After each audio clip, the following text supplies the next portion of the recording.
Hi students, last lecture we have seen force between two parallel conductors and cyclotron, that is the combined effect of electric and magnetic field. In today's lecture we are going to discuss about the galvanometer in detail. So let us start. So before we could start the galvanometer, we have to learn one basic concept, that is the expression for torque experienced by a current loop in a uniform magnetic field. Means if you place a current carrying loop in a uniform magnetic field, then what amount of torque is going to experience or going to exert on that particular coil. So just consider that this is the current carrying rectangular coil PQRS. Now B is the breadth of the coil and L is the length of the coil. This is the direction of the magnetic field, and the magnetic field is passing normally through the coil, we can see in the figure. Now theta is the angle between plane of the coil and the magnetic field. So if you see the I amount of current flowing through the coil in anti-clockwise direction. Now according to Fleming's left hand rule, we can see, suppose once again consider current carrying rectangular coil PQRS which carries I amount of current in anti-clockwise direction. B is the direction of the magnetic field passing normally through the coil. Theta is the angle between plane of the coil and magnetic field. Now as the I amount of current flowing through the coil in the magnetic field B, then according to Fleming's left hand rule, the force will exert on each and every arm of the coil. That is, there are four arms: PS, SR, QR and PQ. So the FSP, it is the force exerted on PS coil, and according to Fleming's left hand rule, if the direction of the current in this direction and the magnetic field is in this direction, then according to Fleming's left hand rule, the force will be exerted in upward direction. So similarly, if you apply left hand rule here, so current will be in this direction, magnetic field will be in this direction, and the force exerted will be on the loop or arm QR will be in up downward direction. Okay, so FQR, it is the force exerted on loop or arm of the coil QR. So here we can say we know that the force exerted on a conductor in uniform magnetic field, in previous two lectures we have seen the force exerted on a uniform current carrying conductor, if you place in magnetic field, it is the product of current into magnetic field into length of the conductor and sine of the angle between magnetic field and plane. Okay, so if you apply this force formula for arm PS or SP, then the force will be IBB sine theta, because current will be I, then length of this conductor, that is we are talking about only this arm now, this arm PS, so length of this arm will be B, that is breadth of the coil.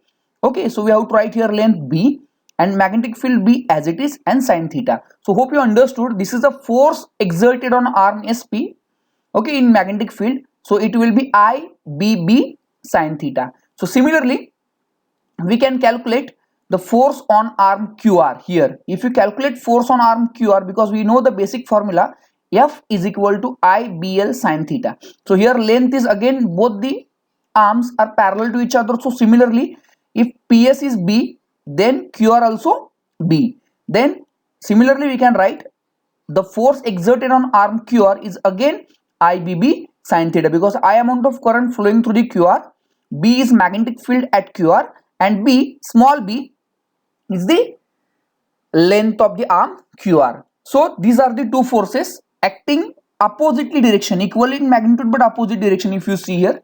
So we can say the forces, force SP and force QR are equal in magnitude but opposite in direction, and they cancel out each other. Here they cancel out each other, so no need to consider, means they are not going to affect much on the coil or rotation of the coil. But if you consider force on arm PQ and RS, so here these are the two vertical arms PQ and RS. So on arm PQ the force is towards right side, means if you see the direction of the magnetic field, here the force is towards right, means it is towards us, okay, and the current is downward directions. So we can, same formula we can use, this F is equal to IBL sin theta. So current is I, magnetic field is B, and length is L.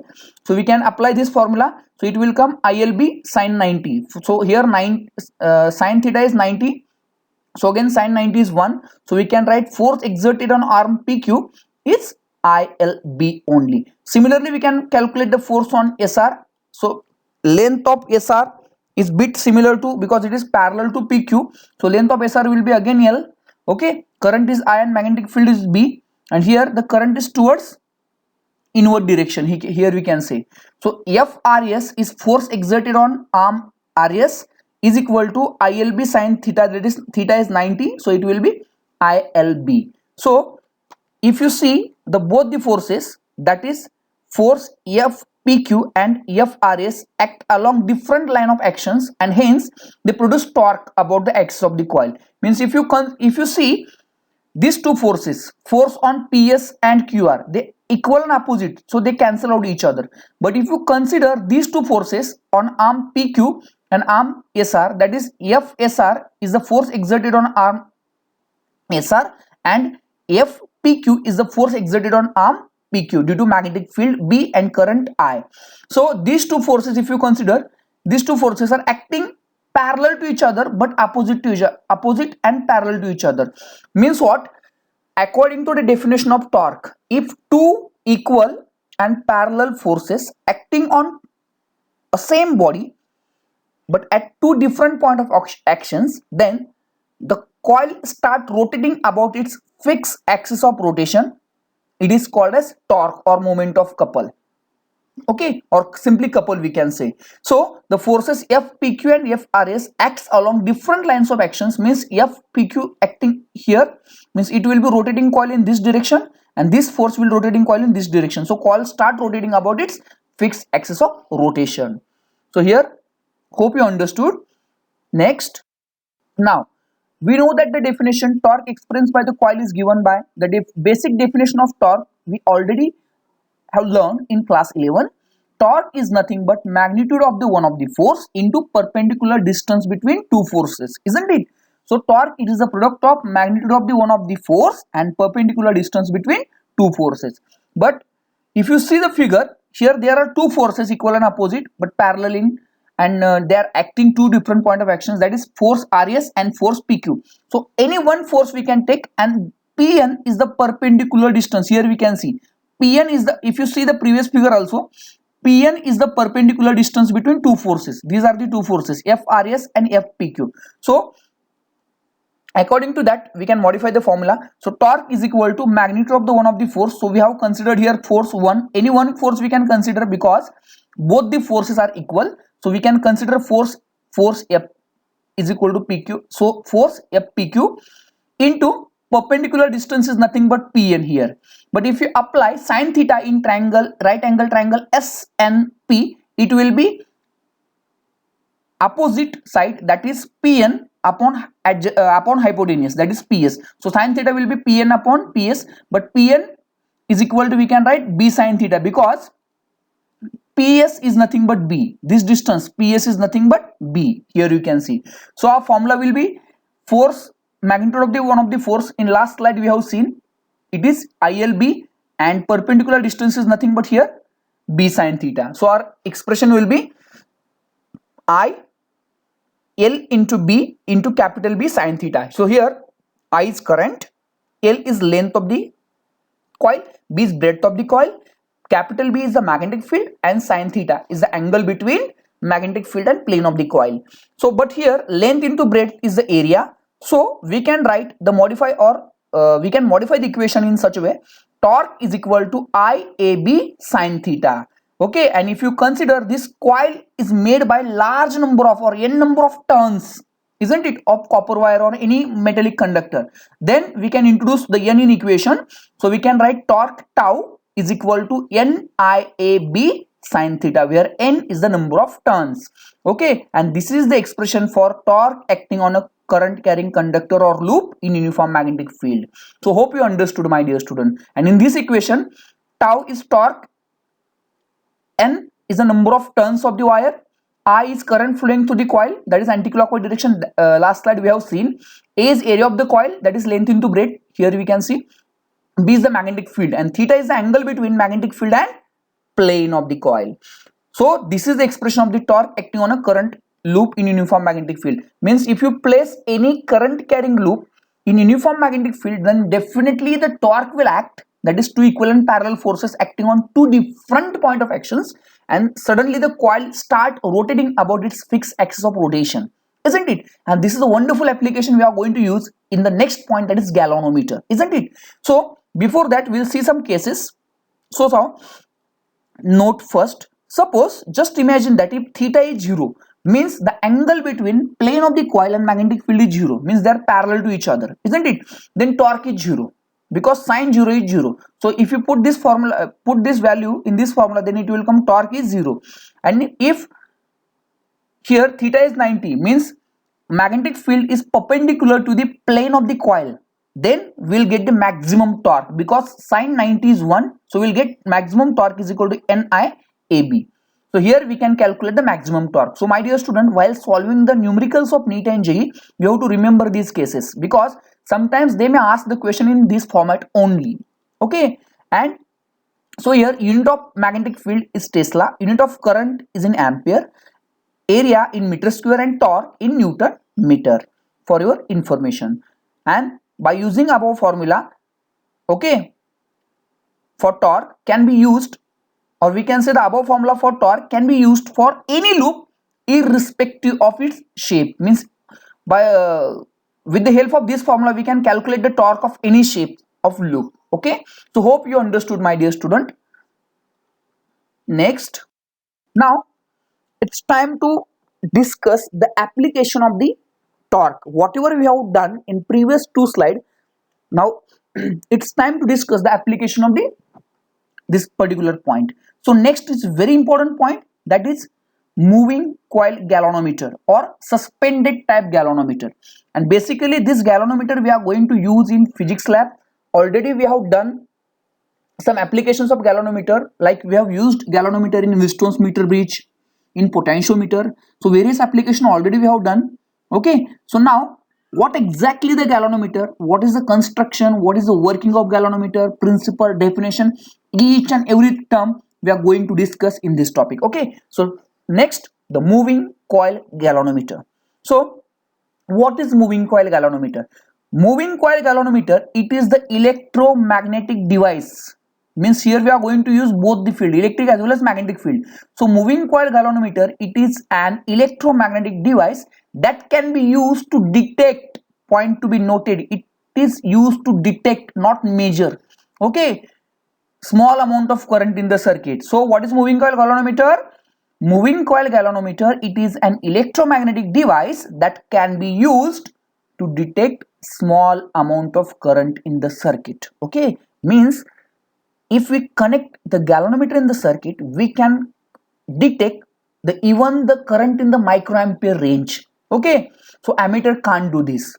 Ammeter measures the current and galvanometer detects the current. That is the basic difference between ammeter and galvanometer. Okay, now principle is very easy, my dear student. Just now I told you, in previous slide we have seen one point, that is torque acting on current carrying loop when it is placed in uniform magnetic field, isn't it?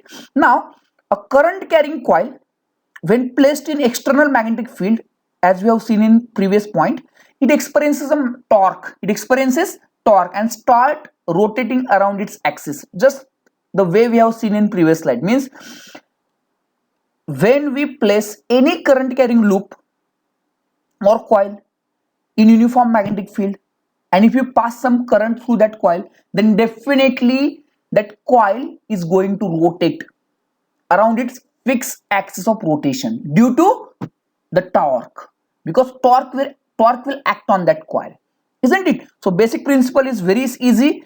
A current carrying coil, when placed in external magnetic field, it experiences a magnetic torque and the coil start rotating around its axis. Okay, so in order to understand principle, you have to understand the previous point. Okay, now this is the actual galvanometer we are using in physics lab, and this is for your reference only. No need to draw this galvanometer in notes. Okay, next, now here we'll see, this is the pictorial form of figure. This figure you are going to draw in your notebook. This is very important for your board examination also. So as it is, you have to draw. So we'll see the constructive part. So construction is very easy, and I have given it in very simplest way which I could give it. So it consists of rectangular coil. Here we can see this is a rectangular coil. Okay, has number of turns or many turns, and it is usually made of thin insulated copper wire wounded over a metallic frame. Means here we can say this is the current carrying rectangular coil, which consists of, or which is made by, number of turns of insulated copper wire wounded over the metallic frame. And this coil, here we can see, is free to rotate about its axis of rotation. Means here if you see, along this vertical axis this coil can rotate, okay, left to right or right to left.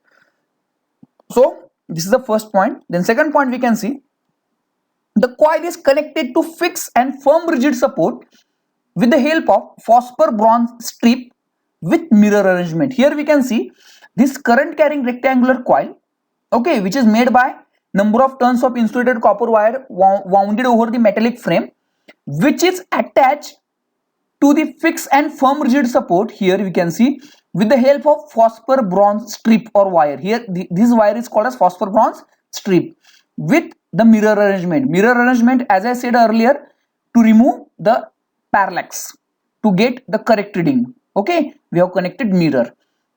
Then a cylindrical soft iron core C is placed inside the coil. Okay, here we can see inside the coil we have kept the ferromagnetic substance, that is cylindrical soft iron core, we have inserted inside the coil. Okay, and this coil has two very important functions, my dear student. Listen it very carefully. This cylindrical coil we have inserted inside this current carrying rectangular coil. Okay, so what is the reason or function behind to insert that coil in this rectangular, or insert that cylinder in rectangular coil? Because this cylindrical soft iron core has two functions. First, it improves the strength of magnetic field, and secondly, it makes the field radial. Radial means radially outward, like this in circular patterns. Okay, means here we will get the constant magnetic field, okay, with high magnitude. So the cylindrical soft iron core C is placed inside the coil to improve the strength of magnetic field and to make the field radial. Hope you understood. Next, the lower part of the coil is attached to helical spring. Here we can see the lower part of the coil is attached to the helical spring. This spring is also made by phosphor bronze. Okay, helical spring. This spring again has two functions. Means like cylinder, this spring is also having two functions. First function, by using this coil we can in and out the current. Means we can give current to the coil and taken out also. And second thing, will give the restoring torque to the rotating coil, because as per the principle, if torque will act, definitely this coil will rotate, and in order to get the coil back in its original position, we have to give some restoring torque, and this restoring torque is given by this helical spring. So the lower part of the coil, once again, lower part of the coil is attached to the helical spring, and spring has two functions. First, in and out the current from the coil, and second, give restoring torque to the rotating coil. Here we can see. Okay, and last point, this whole arrangement, whatever we have seen, constructive part, this whole arrangement is kept into two pole pieces of strong electromagnet. Here you can see north pole and south pole. Means this whole arrangement is kept in between two strong pole pieces of electromagnet, that is north pole and south pole. So magnetic field is from north to south. Okay, Now hope you understood. This is all about the construction. Next, now we'll see the working part. How does it work? So working is very easy. Let a current I flow through the rectangular coil. Suppose the current I is flowing, here we can see, in anticlockwise direction, okay, of area of cross sectional A. When this coil is placed in uniform magnetic or radial magnetic field B, then coil experiences a torque, as we have seen, okay, in two slides prior or in previous point. If you place this current carrying coil in uniform magnetic field, then definitely torque is going to act, isn't it? So where n is the number of turns of the coil, here only one turn is visible, but just consider n number of turns are there. A is area of cross section of the coil, that is length into breadth. B is magnetic field, and T is torque experienced on the coil. Definitely when you place the current carrying coil in magnetic field, then torque will be experienced.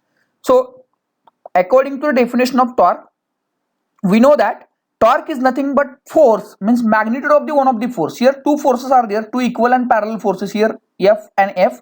So magnitude of the one of the force into perpendicular distance, this distance between two forces. So perpendicular distance is again B, here we can see, because breadth, okay, already we have seen in previous point. So the expression will be torque is equal to F into B. So torque is equal to tau is equal to F into B. It appears like T, but you should draw or write like a tau, okay, and you know the symbol of tau, how to write this.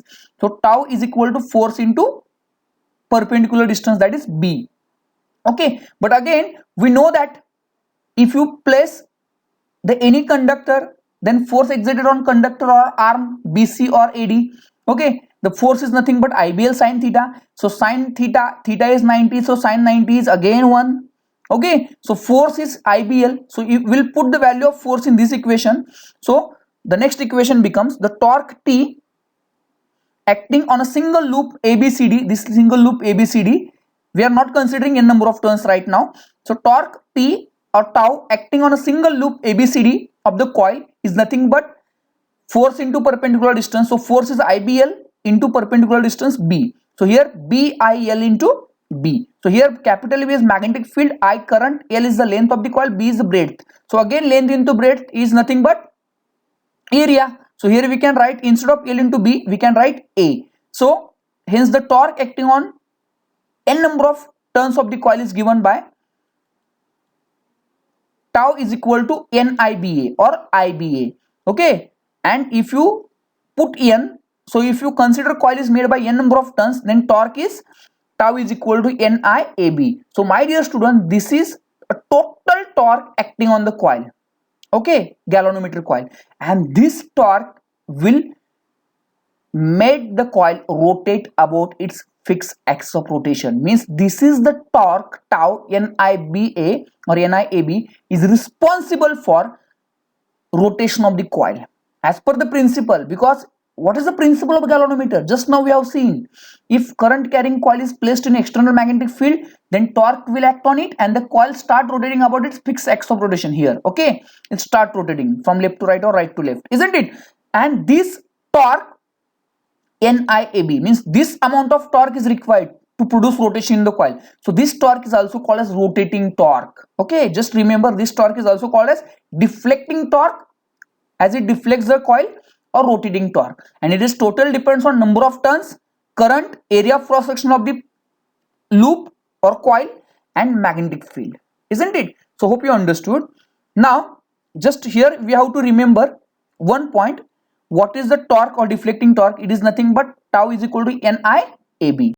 The next, now as we have seen in previous slide, the torque start rotating, okay, but as the coil start rotating, but as coil start rotating, suddenly the coil is attached to the helical spring.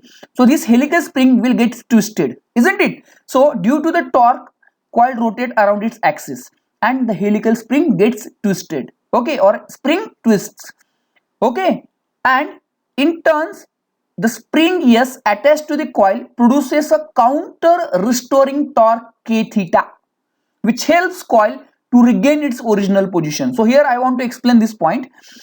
Suppose torque NIAB is deflecting torque NIAB, we have seen in previous slide, which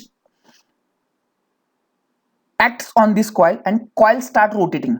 If coil start rotating, then the coil is attached to this spring. Then this spring gets twisted, and due to this, the spring again pull back the coil in its original position. Okay, and this force is called as restoring force, and the restoring torque is given by k theta, isn't it? Means this is restoring torque which is responsible for get the coil back in its original position, isn't it?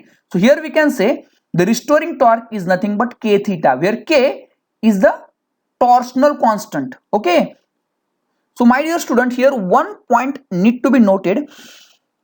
Suppose the deflecting torque deflect the coil and the restoring coil get back the coil in its original position. Means under equilibrium condition, if you want to get the correct readings, okay, मतलब जहां पे initially coil थी deflect होने के बाद suppose 10 degree से आगे चले गई, आफ्टर रिस्टोरिंग टॉर्क फिर बाद में 0 पे आ गई. So this has to be happen. Okay, means this actually the principle of the galvanometer. Means जितनी कॉइल रोटेट हो रही है उतनी वो वापस भी आनी चाहिए to avoid the errors. For that condition, under equilibrium condition, we can write restoring torque is equal to deflecting torque. मतलब जितना डिफ्लेक्ट कॉइल हो रही है उतना वो रिस्टोर होना चाहिए, जितना आगे जा रहे हैं उतना वो पीछे उसके ओरिजिनल पोजीशन में आ जाना चाहिए coil, isn't it? So from this equation we know that deflecting torque we have seen in previous slide, it is NIAB, and restoring torque is nothing but k theta. Means this torque will deflect the coil, and this torque will get back the coil in its original position, isn't it?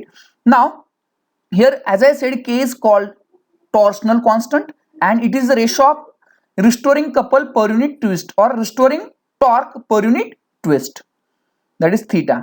Then the deflection theta is measured from this equation k theta NIAB. We can calculate the value of theta, so k we have to shift to the RHS side, so the theta will be NAB upon k into I. So from this equation, theta is the deflection produced in the coil in degree, n is the number of turns of the coil, a is area of cross section of the coil, b is magnetic field, k is torsional constant, and I is the current flowing through the coil.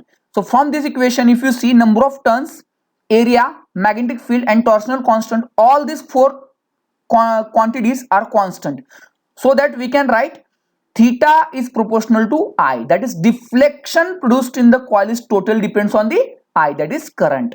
So these are the constant terms, so we can write the deflection in the galvanometer is directly proportional to the current flows through the it. Means as we increase the current, we'll get the deflection in the galvanometer, and this is our principle. That's what we wanted to get it from the galvanometer. If we increase the current in the galvanometer, definitely it will deflect and we'll get the current, will detect the current in the coil. So hope you understood, my dear student. This, remember this expression of the deflection in the coil, theta is equal to NAB upon k into I, where this all four quantities are constant, so theta is proportional to I. So hope you understood, my dear student. Thank you.